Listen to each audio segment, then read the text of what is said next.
Welcome all sports fans, all YouTubers, Facebook, social media across the nation. This is Uneducated Sports Talk presenting college casual football talk. My boy Brian Wilkinson is back in the house once again. I'm your host, Clayton. I don't know if I said it already, but this is our Week 11 recap and Week 12 preview of college football that's going on, man. And we had such a snoozer of a week. The week prior to that were pretty good weeks. It was kind of a snoozer. It was kind of a, everything fell in line perfectly pretty much for everybody except for like one team. But we're going to break down Week 11 recap and we're going to do the Week 12 preview. Starting off with the one major game that we had last week, Clemson, their last major test on the road against a game Boston College team. Matter of fact, game day was in Boston College, and the crowd wasn't as hype as the LSU crowd or Washington State crowd. I was like, these guys are just relaxing. Everyone's hyped, and I guess because it's Boston, maybe, I don't know. But I didn't get to feel like they had any hope of winning this game. And in the beginning, first half, hey, they were on. Good first half. They were on. Defensively wise, offense they couldn't score with the lick. Matter of fact, the only score came from a punt return. Yeah. And you thought, well, Clemson, it's one of those trap games. You hope it wasn't a trap game, and it felt like a trap game in the beginning. But of course, Clemson, who they are, turning on. How you feel about Clemson, their last road test, and what do you think these guys can do for the rest of the year? Clemson, they're gonna roll. They look fantastic in their final road test of the season, and it's really going to come down for Clemson. It's just going to come down to seeding for the top four, who they have to play in the first round. Yeah. If we have an unfortunate circumstance where we have a Clemson Alabama first round matchup, that's probably the worst possible way to go. They're not going that route. I don't care what happens. I don't care if they both lose at the same time. You're not getting a 1-4 or 2-3 matchup with Clemson and Alabama. You want to see that play out in the national championship. I was shocked. Really, last year they got what was that? They were 2-3, I believe. They were 2-3. Or 1-4. Or I think they're 2-3 because Georgia was 1, huh? Yeah. Yeah. So I was shocked to see Bama and the Clemson in the first round. I was like, they're not going to do that, right? But they did. And but I'm with you. Clemson handled business. 27-7. You would like to stump a mud hole in them just to cement your number 2 spot, but then again, your 0 loss shows how you're cemented. Does plenty enough. Yeah, it does plenty enough for you. So you just get a win, baby. And Clemson and Bama are clearly the 1 and 2, and it's almost like everyone's playing catch up, playing secondary roles as of right now. And like you said, there's matchups for seeding. We know 4 or 5 teams, if they're the number 2 seed, they're like a number 2. They're going to get either Georgia, Michigan, Oklahoma. We could figure out kind of what teams we're going. It's the Alabama, the 1 versus that 4. We don't know what that 4 is going to be cemented at. It's going to be crazy. Got a lot more weeks left to wrap things up. But Clemson, nonetheless, did what they had to do, and they're likely going to be number 2 seed because they have maybe Pittsburgh in the ACC championship, and that's a roll Clemson roll with that. So our game of the week, our pick game of the week was Ohio State versus Michigan State, and once again, I am just down for the count. I'm like 1-6, I believe. On top of it this year. Oh man, it's year. bad, man. Brian Wilkinson, he's just a master at that. So if I'm voting for your team to win, just hang it up, because they're not gonna win. But Ohio State, a much needed and the most quietest 1-loss team right now. Absolutely. In the playoff poll, they can essentially make big noise. They have the repertoire. They have the schedule. They have Michigan. That is going to be a huge game. And of course, they have, if they do win that and win the the Big 12, Big 10, is it Big? Big 10. Big 10. The Big 10. Big 12 is where they play all the offense. I feel like they got more than 12, more than 10 people. They do. In the there are more than 10, all 10 right. teams in that And I conference always got confused. Like, they're the Big 10 with way more than 10 teams. But anyways, that being said, they have a favorable schedule to put them back into position. Their name brand alone, Ohio State, is huge. It puts them. This win definitely, it was ugly. It was on both sides of the ball, but they got it done. And this win sets up a huge matchup in 2 weeks. 2 weeks, the most important game on the schedule in Week 13 is going to be Ohio State in Michigan, And without a doubt. that's going to be huge. Now, I believe Michigan will be the favorite going in, obviously. But it's like if Ohio State can win that, you just see everything crumbling down. Yeah, You just, who you knows just what never could happen know, after man. that. So I'm definitely going to be excited to see that. We're skipping weeks because we already know. We'll give you guys the Week 12 preview in just a minute. But Ohio State with a huge victory on the road. Regardless where you at, when you're on the road, because last time we saw them in a major road game against Purdue, they got slapped up. It was bad. It was wrong. So just beating Michigan State, in Michigan State, who's a rival. You can kind of say a rival game. Ranked team. Yeah. Big Ten, solid win. They handle business and they got to win. As long as you keep that loss with just one on it, you got some cachet to do it. So. Another big game was Auburn versus Georgia out of the SEC. That was a huge one because Auburn is still Auburn, and we figured that they'll play tough against Georgia. And for the most part, they did. Matter of fact, having a lead. It was a good one half of it. Good one, yeah. Matter of fact, scaring Georgia fans for about a half. And then Georgia in that run game. They went out there and they dominated. They're not asking a lot from at all. They're not asking a lot. They play a great run game, play solid defense, will take care of the rest. They're asking Fromm to be legit in the playoffs. That's what they're asking. Yeah. Just be really good in the playoffs. But as of right now, their running game, it looks like it's back because early in the year it wasn't there. No. And now it's back. Georgia, how big of a win is this against Auburn? It's a great confidence booster. Yeah. You want to be piling on as many wins as you can on that streak heading into conference championship week, because you got to play Alabama. They already, that was set last week. Georgia knows Alabama is going to be in the SEC championship game. That's who they're playing. Yeah. And That's you just want to have early. as much good momentum as you can going into that game. So good win versus Auburn is going to help you build onto that. There's a bad loss for Auburn as well. Because if you could have beat Georgia, do you know how much confidence you would have had playing against Alabama? Although that confidence may go down right back down again. But you would have had major confidence, or at least competing with Georgia. You have major confidence in playing against Bama. And now it's looking like they're going to get steamrolled by Bama as well. So just a bad loss overall for Auburn. But Georgia, like you said, great win because it is an SEC opponent who is Auburn, who at one point was ranked, at top 10. Yeah. Now they just had a bad year and lost at the loss. It's just gone from, we got potential to win by beating Washington in the beginning of the year to now it's do. So great win for Georgia. Alabama goes in was it in Mississippi State? Was it in Alabama? I want to say it was in Bama. I have forgotten now that you asked me. But regardless, they win 24-0. I wrote 24-10, and here's why. Because for those who watched that game, yes, Bama was going to win that game regardless. They're going to win the game. I don't care what happened. They're going to win that game. But at the same time, Mississippi State was butchered off at least 10 points in that game. Actually scored a touchdown on a phantom offensive pass interference call that was offensive block in the back call. And the whole entire audience was like, where did that call come from? The guy basically just dove for a tackle. And the wide receiver was behind him, and the referee just assumed that he pushed him when the guy was trying to dive to tackle somebody. So they threw the flag, and the guy scored a touchdown on the play. And, of course, Mississippi State killed themselves, too, after those referees kind of hurt them. Bama, regardless, looked human.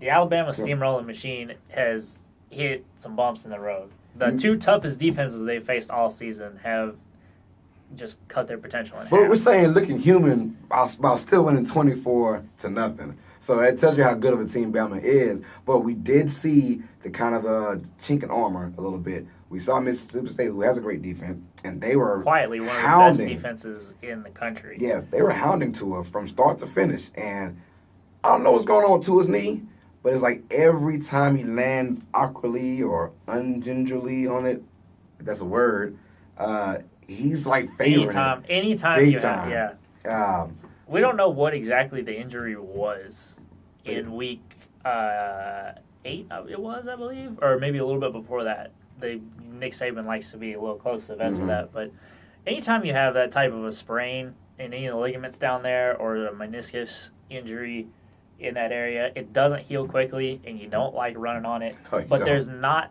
a lot you can do about it. Right.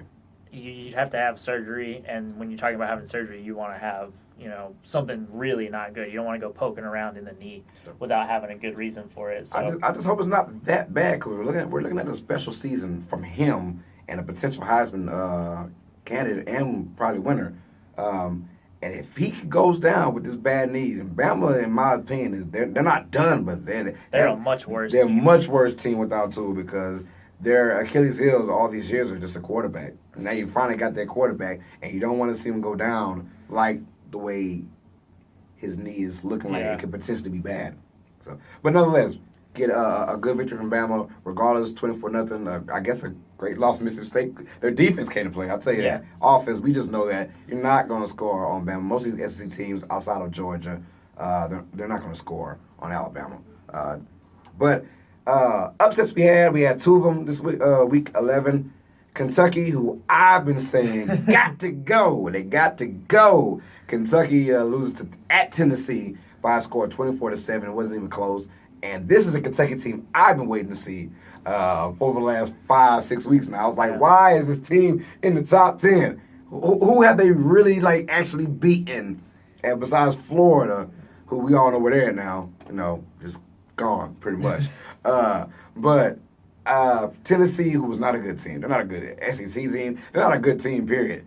And 24-7 speaks for itself, pretty much. We'll tell you where Kentucky falls in just a few minutes. But for some reason, they love those SEC squads, man. Kentucky, how do you feel about them as a program? Is it a bad loss for them, or it's not on the rise up? Losing to Tennessee this season is bad, but it's not that bad. Kentucky, you can't be one-dimensional on offense. That's their only problem. If Kentucky could find a passing game, they would be a top 11 team, like they were ranked. But their passing game is lagging far behind. Right. So if Kentucky just had a throwing game, I think they would be much more deserving of an 11 rank. So a loss to Tennessee is not good. Yeah, that's what it's not good. No, because now you're gonna really talk about them. They lose and go from 11 to 17, and I'm like, how? Just 6 spots? That's it.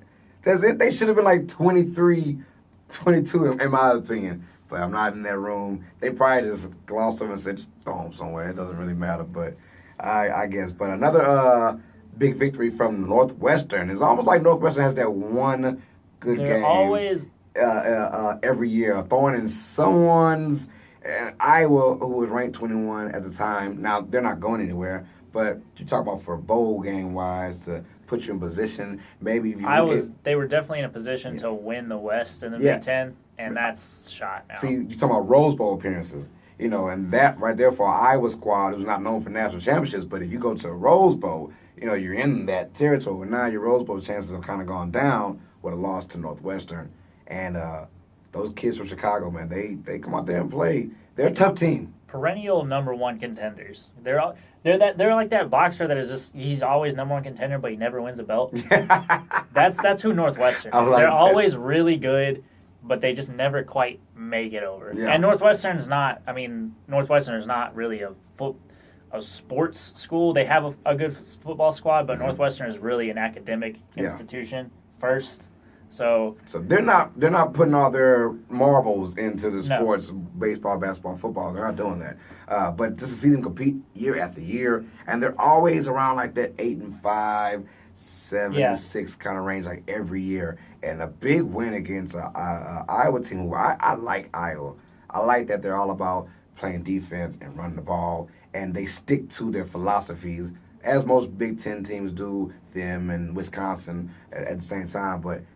Big win from Northwestern, who shouldn't have won this game, but it was a close game and they won. So you derailed like Kentucky, even for them, for a big bowl game, a much-needed big bowl game. Yeah.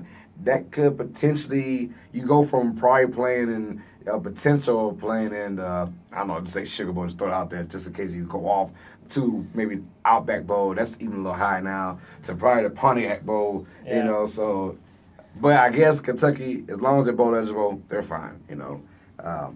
So that's our recap for Week 11. Let's go to our preview for Week 12. We got a few decent games going on, but the marquee game for us is going to be Syracuse, the number 12, versus Notre Dame, number 3. But before we do all that, let's break down the new top 12, which is basically the same top 12. Yeah. We got. There was actually, this is the first week I think in like a year and a half or like 2 years where nobody in the top 10 lost. Not a single team inside the top 10 lost this week, so the rankings did not change at all. Right. Alabama number 1, Clemson 2, Notre Dame 3, Michigan 4, Georgia 5, Oklahoma 6, LSU at 7, Washington State at 8, West Virginia at 9, and Ohio State at 10. What did happen was, we told you a second ago, Kentucky lost, so UCF with a win moves up to take their spot at number 11, and the Orange Men jumped up to number 12, which makes this Notre Dame Syracuse game so interesting. Yeah, and it's being played at Yankee Stadium. That's annual, right? Is that annual game, No. or is that an annual game? I'm just excited. I have no idea, to be honest. Syracuse does play. I think maybe they have had a home and home series set up. I don't. I know Notre Dame has played in this game recently. I don't know if it's annual though. I know it just started a couple of years ago, probably about 4 or 5 years ago. I don't know if it's annual or like every other year they play in Yankee Stadium, but they have played before. I remember they played a game against Navy a couple years ago in the Yankee Stadium, and then played a game against, I could be lying about this team, but I want to say it was Northwestern. They played in Yankee Stadium. I think I remember that. I think I do remember that. But anyways, it's going to be a huge game, and 12 versus 3, it's always going to be a huge game. You just look at the numbers. And Syracuse is a game squad. We've always seen them almost beat the Clemson team. We've seen them play very good this year. And beating the top 12 against a Notre Dame team, which this is marbles. This is what Notre Dame wanted right here. Mm-hmm. This is what they wanted. It's finally a team that, you saw the schedule, you saw Florida State, and you saw Virginia Tech, and you're like, ooh, man, like those are some tough games, and you realize those teams are actually sorry now. But this is the one team, Syracuse, a game team, and what they can get there, what they're holding on to is, we almost beat Clemson. Yeah. So, okay, well, let's beat these guys down, let's beat them down to a pope, and we can show the committee. This team almost beat Clemson, regardless of who the starting quarterback was. Yeah. I know Lawrence was out, but at the same time, it's still Clemson. They almost beat Clemson and they lost by 2 points, I believe, or 1 point. Very close. And we beat them by X amount of points. So look at our resume and let's go. So that's what they're banking on. It couldn't have come at a better time for Notre Dame. How do you see this game going out, man? I see a really game first half in this game. I think Syracuse is going to come out. Syracuse has a good ability to run the ball. Mm. Notre Dame, obviously, we know they can run the ball, they can throw the ball after the switch at quarterback. Their offense seems a lot more dynamic. So I think that's what's going to happen. You'll see a really good first half of football. It'll be pretty tight. Syracuse defense, don't sleep on Syracuse defense, though. Syracuse defense, they fly to the ball. They make solid tackles. They don't get a lot of things get behind them. They don't give up a lot of big plays. So Brian Kelly's squad's going to have to come in and play a really solid game if they want to get that good, 20, 40-point win that you want to see in this game right here. But I think they will just pull. I don't think it's going to be 40 points. I don't think you're going to blow them out like that. That'd be crazy. I see more of a solid first half, probably pull away 2, maybe 3 touchdowns at the end of the game in the second half. I'm going with Notre Dame as well. I think Notre Dame, I'm with you. I think a close 3 quarters, probably. Notre Dame at the end, 4th quarter, running the game. The running game plays a big part for Notre Dame. I got them winning. I'm going to go ahead and say a score. I'm going to say 27-13, 2 touchdowns, and then they solidify it. I think that alone right there is going to be enough for Notre Dame to tell the committee we're for a real team. But like I said, this schedule, I mean, it looked kind of like iffy because of the teams, how they performed, the overall teams. But now you get a Syracuse team who is in the top 12, and it comes at a perfect time for Notre Dame to show the committee, hey, we got Syracuse. I know we got USC, whatever, and they're poor as well, but we got a game Syracuse. Look at us. Here we come. We beat these guys. You got to keep us in there no matter if we don't have a conference championship game or not. This is our conference championship game. And that's kind of what it is. It feels like, even though Syracuse is part of the ACC, but it feels like this is Notre Dame's conference championship game. Could very well. And if they lose this, they are out. Like they're done. Like you only have one chance, Notre Dame. So you got to win this. I'm going with Notre Dame just like you. I think the biggest marquee game, in my opinion, my humble opinion, is Cincinnati, number 24, versus UCF, number 11. This is the first time UCF has faced a ranked opponent for the year. And this depends on what UCF does.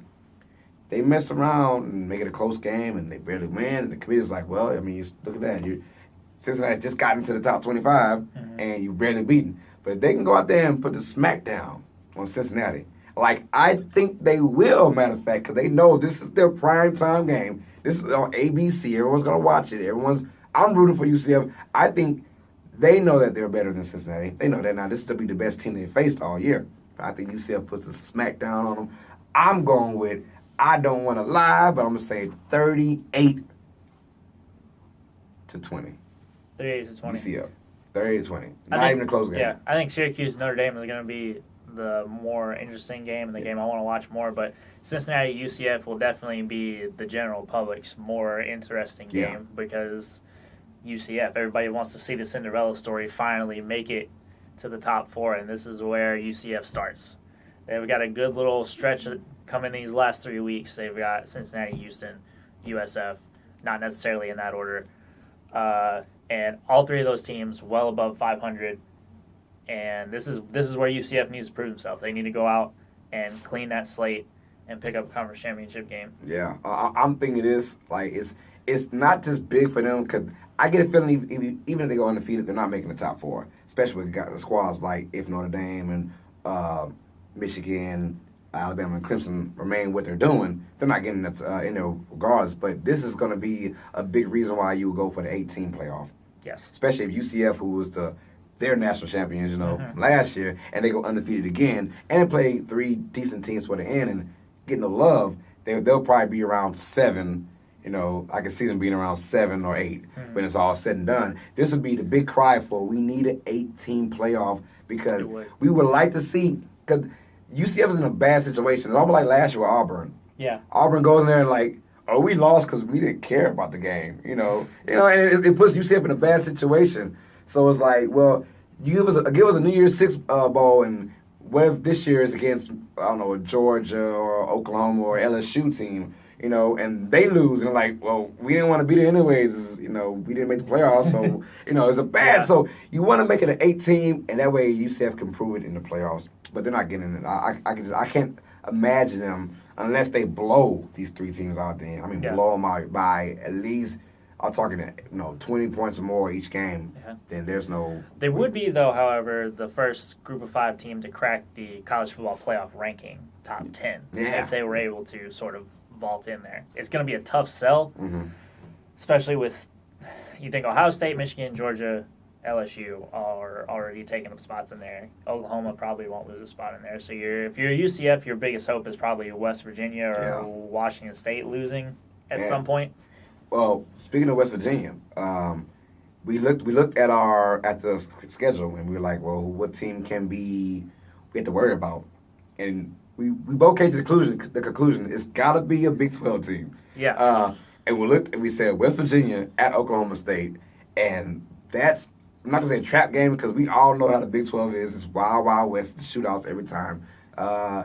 Your thoughts on that game? And this game is always fun. Yeah. The last like 3 or 4 years, this game is always. It's always seen one team come in with been ranked, had a good opportunity, had a playoff shot, and then they just go in there and all hell breaks loose, and they eventually lose. So for West Virginia, this is really a trap game because this keeps happening to whoever is the ranked team in this matchup. Eventually ends up losing this game, and it costs them dearly. West Virginia's going to need this game. They got to get this game. You lose this game, you're out. Because if you win this game, you got potential dates with Oklahoma twice to really prove, hey, we are here for the playoffs. You can double up on Oklahoma. Yeah, because you got to imagine, Georgia probably losing to Bama in the SEC championship game with 2 losses, and if you get a West Virginia team with a 1 loss by beating Oklahoma twice, or vice versa, Oklahoma they can sneak into the top 4. So it was a huge game for West Virginia, but it's also a big game where I can see Oklahoma State pulling off an upset victory because they do it every year. Yeah. Every year Oklahoma State, or these Big 12 teams, whether it's Oklahoma State or Oklahoma or, West Virginia, Baylor back in the day, and TCU, those guys, they just put up points like crazy, and anything can happen. So if West Virginia can get this in and win it decisively, you're really making a big case for yourself to the voters. You're at 9, and then maybe they can overthrow you over maybe a Washington State team that doesn't perform well. Right. And then all of a sudden now you're at 8, and this thing's looking up for your potential matchup with Oklahoma. So excited about that. Our game of the week, Team Beta versus Team Silos, is Iowa State, ranked number 16, versus Texas. Where you going, man? I got Iowa State in a really fun game. Yeah. I think this is gonna be a really fun game to watch. It is in Austin. I like Texas defense, but Iowa State is if you've been watching them come up over the last 3 or 4 years, they've overthrown some big names. They've jumped into some big situations, put up a lot of points, won some big games. And again, this is the Big 12 where anything goes. And Iowa State is a team that you have to watch out for. You can't overlook these guys. And I know I'm not saying Texas would, but as a fan, maybe somebody would. And I think this one's going to come down to the last possession, and Iowa State's going to have it. I'm going with Texas. I don't know why, just because it's the only game where we disagree on. That's it. Texas has broke my heart against West Virginia. But outside of that, I feel like we've had a Texas Team Beta versus Team Steelers at least 3 or 4 times this year. It feels like it. I'm going with Texas being at home. I don't really have a big rah-rah speech anymore because they're just disappointed. But they're the better team. Period. I think they're the better team than Iowa State. They got to go on at home, win this game decisively to, get up there for maybe a New Year's game, something big for them. They're playing for that now. But I do like where Texas is going for the future. Program is definitely headed in the right direction. Tom Herman, just week 1 of this year, we were like, here we go again. And then have some big victories, especially when against Oklahoma. And they're looking pretty good for the future. So, but I'm going with Texas. He's going with Iowa State. So just to wrap up our week 12, I'm most looking for UCF and Cincinnati just to show that the 8-game playoff is much needed in a couple years. They got to have it in. I'm rooting for UCF to go undefeated once again. I'm always an underdog kind of guy. So I'm going with UCF beating Cincinnati, man. I think that's going to be key for the College Football Playoff Committee or the people who run college football playoffs and say, let's expand it to 8 games or, even 6. But I'm going with 8, And anything to wrap up with? No, I think you pretty much covered it. We pretty much covered it, baby. So it's kind of a dull week, but stay with us because we know that I think the week after or the week after that, it's going to be some great games going on. But next episode, we'll break down week 12. We'll preview week 13 of College Casual Football Talk presented by Uneducated Sports Talk. For Brian Wilkinson, I'm your host, Carlos Clayton. As always, sports fans, you guys know what time it is. Stay smart, stay uneducated. Peace. And we out.